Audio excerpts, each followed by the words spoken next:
বর্তমান সরকার ব্যর্থ হলে দেশের ভবিষ্যৎ সংকটে পড়বে বলে মন্তব্য করেছেন স্বাস্থ্য ও পরিবার কল্যাণ মন্ত্রী সরদার সাখাওয়াত হোসেন। সকালে শরীয়তপুরের ভেদরগঞ্জ উপজেলার স্বাস্থ্য কমপ্লেক্স পরিদর্শন শেষে তিনি কথা বলেন।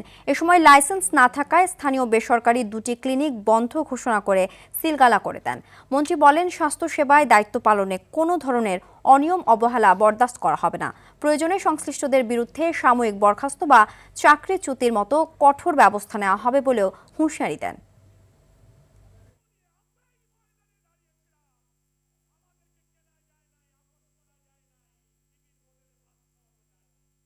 যদি এই সরকার ব্যর্থ হয়, মনে রাখবেন বাংলাদেশে কেউ বাস করতে পারবেন না, কেউ বাস করতে পারবেন না।